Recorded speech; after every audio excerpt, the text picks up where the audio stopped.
Printing से जुड़ी नई नई टेक्निक सीखने के लिए बेल आइकन प्रेस करें और साथ ही हमारे यूट्यूब चैनल प्रिंटर्स फ्रेंड को सब्सक्राइब करें। तो बहुत बहुत स्वागत है आप सभी का। तो दोस्तों ये है हमारा L805 प्रिंटर, जिसमें कि क्या है कि ब्लैक कलर की जो प्रिंट है वो सही नहीं आ रही है।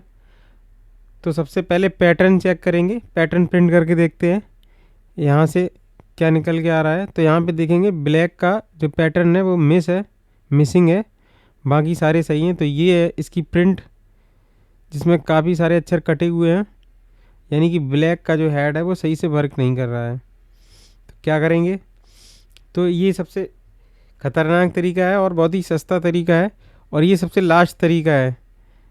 जब आप इंक फ्लशिंग और प्रिंट नोजल से बार बार क्लीनिंग करने पर भी, हेड क्लीनिंग करने पर भी नहीं आ रहा है, तब ये तरीका आपको इस्तेमाल करना है।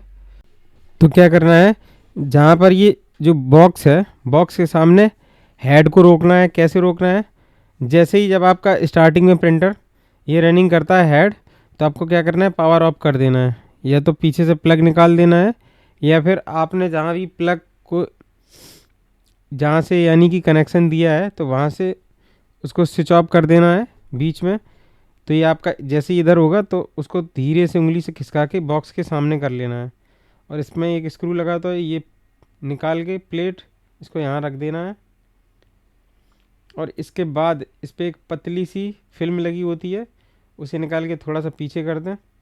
और अब आप भूल ना जाएं कि कौन सा, मतलब इसमें जो इंक की जो टैंक लगे होते हैं छोटे छोटे, जिनसे अलग अलग कलर की स्याही इंक अंदर जाती है, तो उन पे नंबरिंग कर लेनी है। या तो आप 1 2 3 4 5 6 करके नंबरिंग कर सकते हैं, या फिर कलर के अकॉर्डिंग नंबरिंग कर सकते हैं। अगर कलर आपको समझ में नहीं आ रहा है तो इंक का जो टैंक है उसे वहाँ से थोड़ा सा हटा के खोल लीजिए, तो उसको, उसमें इंक के कलर लिखे हुए हैं, तो वहाँ से आप कंफर्म कर सकते हैं कि एक एक कोई सा भी इंक निकाल के देखेंगे तो पता चल जाएगा कि इस साइड से कौन सा इंक है।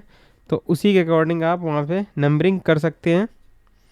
अगर इंक के अकॉर्डिंग करना चाहते हैं तो इंक के अकॉर्डिंग कर सकते हैं, या 1 2 3 के हिसाब से करना चाहते हैं तो उस तरीके से कर सकते हैं।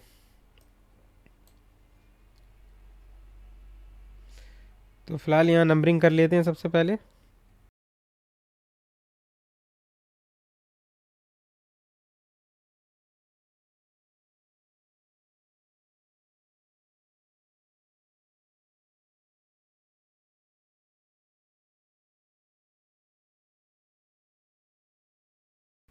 अब यहाँ से धीरे से प्रेस करके इनके जो अंदर के हैं टैंक छोटे छोटे, इनको निकालेंगे, और इसमें इंक को जो है हिला के देखेंगे क्या इसके अंदर जो इंक भरी हुई है वो वास्तविक में रन कर रही है, या हिल डुल रही है, या फिर सूख गई है।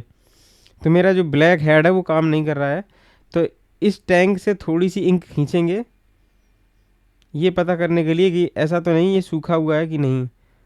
तो जब इसमें से इंक खींची गई तो थोड़ी थोड़ी इंक आ रही थी इसमें, फिर भी ये कंफर्म नहीं हो पा रहा था ये सही है अथवा नहीं है। तो धीरे धीरे करके काफ़ी सारी इंक इसमें भर गई, जिससे हमने उसे इंक निकाल के बाहर फेंक दिया और उसको क्लीन कर दिया।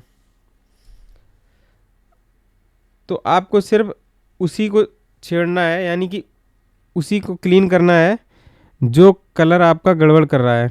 ऐसा नहीं है कि आपका एक कलर कर रहा है डिस्टरबेंस और आपने सारे कलर निकाल दिए उसमें से। तो ऐसे ही आप एक एक करके सभी को चेक कर सकते हैं कि कौन सा आपका किस में कलर है, कौन सा इंक नहीं सूखा है, कौन सा सही वर्क कर रहा है। तो ये था पहला तरीका कि यहाँ से अगर आपकी जो इस टैंक के जो छोटे छोटे टैंक आपको निकाल के दिखाए थे, अगर यहाँ पर ही बीच में इंक सूखा हुआ है तो ये सही से वर्क नहीं करेगा, और इसकी वजह से वहाँ पे इंक नहीं पहुँच रही थी। अब अगर ऐसा भी नहीं है कि यहाँ पे इंक है और फिर भी उसमें कलर प्रिंटिंग में दिक्कत आ रही है, यानी कि किसी कलर में, जैसे कि इस प्रिंटर में ब्लैक में प्रॉब्लम है, तो फिर क्या करना है, फिर आपको ये एक एक करके सारे कलर के जो छोटे छोटे ये टैंक लगे थे प्लास्टिक्स, इनको बाहर कर लेने हैं। और उसके ऊपर एक, यहाँ पे देखेंगे आप इस तरीके से आपको नोजेस दिखेंगे, तो इनका क्या करना है, आपको एक छोटी सी नली ले लेनी है जो पेशेंट को लगाई जाती है, बोतल जैसे लगाई जाती है हॉस्पिटल में, तो उस नली पर ये जो रबड़ है येलो कलर की जो इसके ऊपर लगी हुई है, ये उस नली में आपको आसानी से मिल जाएगी ईजिली किसी मेडिकल स्टोर या हॉस्पिटल्स में। जो यूज्ड नली है या फिर नई ले सकते हैं, तो उस नली को थोड़ा सा इंजेक्शन पर चढ़ाकर, और जो आपका हेड ख़राब है, जैसे कि यहाँ पे मेरा ब्लैक हेड ख़राब था, तो नली का मुंह थोड़ा सा क्योंकि बड़ा हो जाता है, तो उसे काट के उसके बाद ही इस पर लगाएं ताकि प्रेशर कंप्लीट बना रहे। और उसके बाद नली लगा के और उसमें थोड़ा सा पानी भर लेना है और पानी भर के हेड में इंजेक्ट कर देना है। मैं आपको बताना भूल गया, तो ये सब करने से पहले नीचे कोई पेपर डाल देना है आपको हेड के नीचे, जैसे कि इसमें फंसा हुआ था ये टिश्यू पेपर या पेपर दो। पहले टिश्यू पेपर एक लगा दें जिससे वो पानी सूख जाए, और उसके नीचे एक पेपर भी डाल दें ताकि थोड़ा बहुत पानी उस पर जाए, तो नीचे प्रिंटर के अंदर ना घुसे, यानी कि अंदर आपके कहीं गड़बड़ ना करे इस वजह से। तो नॉर्मल पानी लेके आपको साफ इंजेक्शन से ब्लैक वाले हेड पे लगा के, जब आप देखेंगे 6 कलर का है तो 6 आपके उसमें हेड लगे हुए हैं, तो जो आपका है उसी के अकॉर्डिंग, जैसे मेरा ब्लैक ख़राब था तो ब्लैक वाले में नली कनेक्ट करके उसको प्रेशर देंगे पानी से, जिससे कि प्रेशर के थ्रू पानी हेड में जाएगा। अगर हेड कहीं भी जाम होगा थोड़ा बहुत तो वो क्लीन हो जाएगा। तो अभी फ़िलहाल हम लोगों ने ऐसा ही किया था।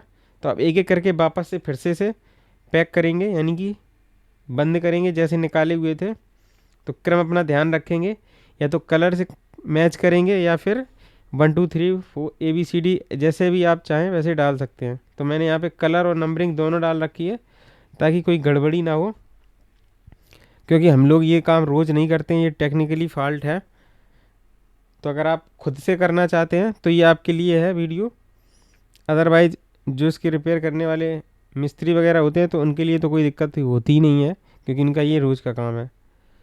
तो इसको जैसे निकाले थे एक एक करके सारे टैंक को लॉक कर लेंगे, और ये नली वगैरह जैसे ही फंसी हुई थी आपकी छोटी छोटी, उनको वहीं पे लगा के, और ये जो बेल्ट प्लास्टिक की जो बेल्ट चढ़ी हुई थी इसे वहाँ से पैक कर देंगे उसके ऊपर से।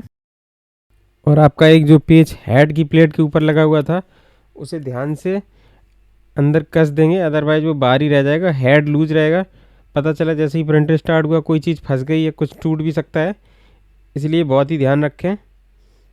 जो आपकी बेल्ट क्लिप स्क्रू वगैरह जो भी है सही से उसे टाइट करें ताकि सही से कस जाए, और हेड चलने में कोई भी चीज़ किसी से टकराए नहीं, कोई गड़बड़ ना हो। तो बिल्कुल सही से एडजस्ट कर लेंगे जब तक बिल्कुल सही से एडजस्ट नहीं हो जाती है। और स्क्रू जो हमने निकाला था उसे यहाँ वापस कस देंगे कंप्लीट होने के बाद में। और इसके बाद हेड को थोड़ा सा खिसका के इसमें थोड़ी सी सफाई करेंगे। जब हम लोग इंक फ्लशिंग करते हैं तो बहुत सारी इंक आती है इंक पैड के ऊपर, तो अगर आपके पास टिश्यू पेपर है, टिश्यू पेपर इंक पैड पे लगा के वहाँ से आप स्याही निकाल सकते हैं। और हेड के नीचे भी जो जगह रहती है, जैसे अभी हमने स्प्रे किया था, इंजेक्ट किया था वाटर को, तो वहाँ भी देख लेंगे थोड़ा बहुत पानी वगैरह तो नहीं गया है। अगर गया है तो उसे टिश्यू पेपर के ज़रिए आराम से साफ़ कर लेंगे। तो लगभग यहाँ पे हमारी क्लीनिंग हो चुकी है। 2-3 टिश्यू पेपर ख़राब करके, जितने भी जब तक ख़राब हो साफ़ करके आप वहाँ से इसे क्लीन कर लें। तो चलिए अब हम प्रिंटर स्टार्ट करते हैं और देखते हैं कि हमने जो काम किया है उससे कोई बेनिफिट मिलने वाला है या नहीं है।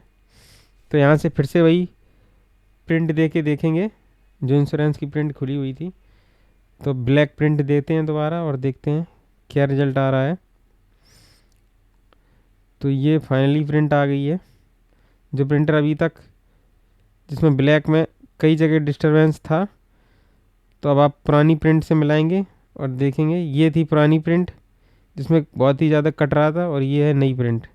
तो दोस्तों बाकी इस वीडियो से आपको अगर कुछ भी लाभ हुआ है तो कमेंट करके ज़रूर बताएं, और आप कहाँ से हमारी वीडियो देख रहे हैं तो अपनी लोकेशन ज़रूर दें। और अगर आप प्रिंटिंग एजेंसी वगैरह कहीं चलाते हैं या प्रिंटिंग प्रेस का काम करते हैं, प्रिंटिंग लाइन से जुड़े हुए हैं, तो हमारे इस चैनल को ज़रूर सब्सक्राइब कर लें, निश्चित ही आपके लिए हेल्पफुल रहने वाला है। तो दोस्तों मिलते हैं किसी नेक्स्ट वीडियो में नए टॉपिक के साथ, तब तक अपना ख्याल रखें। जय हिंद।